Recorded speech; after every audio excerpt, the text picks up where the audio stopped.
अस्सलाम वालेकुम। आज का हमारा मौजू हाइजीन एंड हेल्थ का है, यानी कि सफाई सुथराई या पाकीज़गी और सेहत का आपस में क्या ताल्लुक़ है। अल्लाह ताला अपने उन बंदों को बहुत प्यार करता है जो सफाई का ख़ास ख्याल रखते हैं।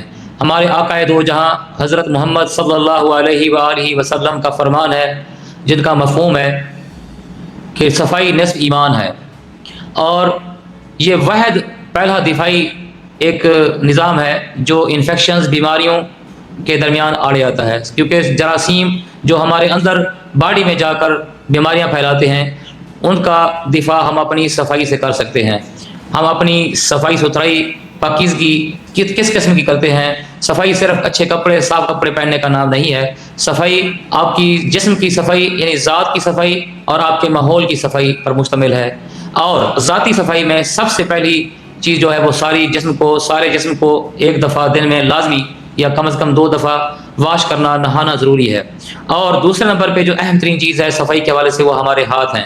ये वहद हमारा उज़्व है जिस्म का जो बहुत सारी चीज़ों को टच करता है। फिर वही चीज़ें जो लगती हैं हाथ पे वो लाशऊर तौर पर हम अपने बॉडी के मुख्तलिफ हिस्सों पे भी लगाते हैं, चेहरे पे भी लगाते हैं, तो यकीनन इसके अंदर जरासीम बैठ जाते हैं। तो इनका जो जरासीमों का जो फैलाव है, आगे जाना है, जो हमारे मुंह के ज़रिए खाने के साथ चले जाते हैं, वो पखाने के ज़रिए खारिज होते हैं। तो ये जो सिस्टम है उसमें जो है ना ब्रेक करने के लिए, उसको साफ़ रखने के लिए और सफाई का लेवल बरकरार रखने के लिए हाथ का वाश करना बहुत ज़रूरी है। ये हमारी ज़िंदगी में इसका बड़ा अहम किरदार है। हाथ की सफाई सिर्फ हाथ को पानी के साथ जस्ट धोने का नाम सफाई नहीं है, बल्कि इसको कम अज़ कम 40 से 60 सेकंड इस तरह धोएं कि इसके तमाम जो हिस्से हैं, नाखून के नीचे है, इसके पोर्स हैं, जहाँ जहाँ भी जरासीम बैठते हैं, उसको साबुन के ज़रिए या कोई भी डिटर्जेंट इस्तेमाल करके इतना अच्छे तरीके से, जैसे WHO का प्रोटोकॉल है कि इसको मुख्तलिफ एंगल से इसके पोर्स के ज़रिए नाखून को, अंगूठे को अलग साफ़ करके इसको सफाई करनी चाहिए। और हाथ की सफाई, धुलाई, पाकीज़गी कम अज़ कम 2 दफ़ा बहुत ज़रूरी है, खाना खाने से पहले और वाशरूम इस्तेमाल करने के बाद। उसके बाद फूड और पानी की जो सफाई है, मतलब उसमें हाइजीन है, वो बहुत ज़रूरी है कि खाने की जो भी अशिया, किचन की जो भी अशिया हम इस्तेमाल करते हैं, उनको बाकायदा गोश्त है, सब्ज़ी है, जो भी चीज़ें हम इस्तेमाल करते हैं उनको अच्छे तरीके से वाश करना, अच्छे तरीके से धोना, जरासीमों से पाक करना। और पाकीज़ा पानी यानी कि बॉयल्ड वाटर, या जो पहले हमने पिछली वीडियो में जिक्र किया था कि साफ़ पानी के, जो पानी पीने के काबिल हो, कुकिंग के काबिल हो, वो इस्तेमाल करें। और कुकिंग भी मखसूस टेम्परेचर तक करें जिस टेम्परेचर पे जाके मुख्तलिफ जो खाने की चीज़ें हैं, उनका जो अंदर चीज़ें हैं, मिलावटें हैं, आलूदगी, वो ख़त्म हो जाए, कंटेमिनेशन उसकी साफ़ हो जाए। क्योंकि अगर हम इन चीज़ों को, किचन की चीज़ों को साफ़ नहीं करेंगे तो हमें मुख्तलिफ बीमारियाँ जैसे गैस्ट्रोएंटराइटिस है, फूड पॉइजनिंग है, टाइफाइड है और हेपेटाइटिस है, ये खाने जो आलूदा खाने हैं, पानी है, उससे हो जाती हैं।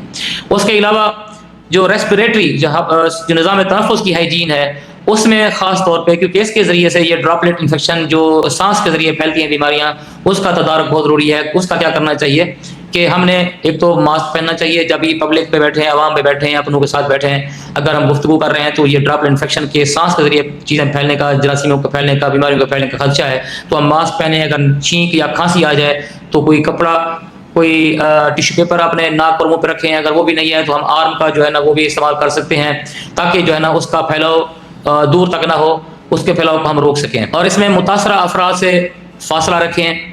और इसमें जो अगली अहम जो एहतियात है, जो सफाई है, हाइजीन है, वो ओरल हाइजीन है। हमने अपने मुंह की जो सफाई हाइजीन है वो करनी है। इसमें ख़ास तौर पर दांतों का जो बुरश करना, मिसवाक करना, जो हमारी नबी पाक सल्लल्लाहु अलैहि वसल्लम की सुन्नत भी है, उस पर अमल करना 2 दफ़ा कम अज़ कम लाजमी है। इस तरह नाखून की ट्रिमिंग बहुत करना ज़रूरी है, क्योंकि नाखून के अंदर भी जरासीम बैठते हैं, वो बीमारी का बायस बनते हैं। इसकी हाइजीन भी हिफ़्ज़ान सेहत के लिए बहुत ज़रूरी है। और उसके बाद फिर हमारे घर की सफाई बहुत ज़्यादा ज़रूरी है। घर के अंदर जो चीज़ें हम इस्तेमाल करते हैं उनकी बाकायदा सफाई, ख़ुसूसन कपड़ों के अलावा जो घर के इस्तेमाल का फर्नीचर है और उस घर की दीवारें, वाशरूम है, इनकी सफाई बहुत ज़रूरी है। हमारे महकमा सेहत की तरफ से हर साल एक स्प्रे होता है जो मुख्तलिफ जरासीमों और बीमारियों के खिलाफ होता है, वो घर में कराना चाहिए। और इसमें तो एक अहम बात मैं शेयर करना चाहूँगा, जैसे तरक्की याफ्ता माशरे में जो शूज़ का इस्तेमाल है वो घर के बाहर और होते हैं, जिसको हम रोड शूज़ कहते हैं, और घर के अंदर के शूज़ अलग होते हैं। लेकिन हमसे जो गलती होती है आमतौर पे हमारे घरों में, हम शूज़ एक ही यूज़ करते हैं। जो वाशरूम में जा रहा है वही बेडरूम में जा रहा है और घर के सहन में जा रहा है, तो इनका भी ख्याल करें। और उसके बाद जो हमारे इर्द गिर्द घर के बाहर जो माहौल है उसका भी साफ़ होना ज़रूरी है। जैसे पानी का खड़ा हो जाना, جو جراثیموں کا مچھروں کا باعث بنتا ہے، اور اسی طرح گندگی کا ڈھیر نہ لگانا وہ بھی بہت زیادہ ضروری ہے کہ اس کو ڈمپنگ کرنی چاہیے، اس کو صاف کرنا چاہیے، اور اس میں خصوصاً جیسے سیگریگیشن ہے یا انفیکشن والی چیزیں ہیں اس کو فوراً جو ہے نا یا تو کورڈ ایریا میں رکھیں یا اس کو ڈسپوز آف کریں یا کسی اور جگہ بھیج دیں۔ تو شاہ لطیف سرجیکل ہسپتال کے ہیلتھ ایجوکیشن فورم سے ہم آپ سے درخواست کرتے ہیں کہ آپ نبی پاک صلی اللہ علیہ وآلہ وسلم کی اس حدیث پاک عمل کرتے ہوئے اور ہمارے حفظان صحت کے اصولوں پر عمل کرتے ہوئے اس طرح کی ہدایات جو ذاتی اور ماحولیاتی احتیاطیں ہیں اس پر عمل کر کے نہ صرف اپنے آپ کو، اپنے پیاروں کو بیماریوں سے بچائیں، بلکہ اس ماحول کو صاف رکھ کے اس معاشرے کو ہیلدی بنانے میں اپنا کردار ادا کریں۔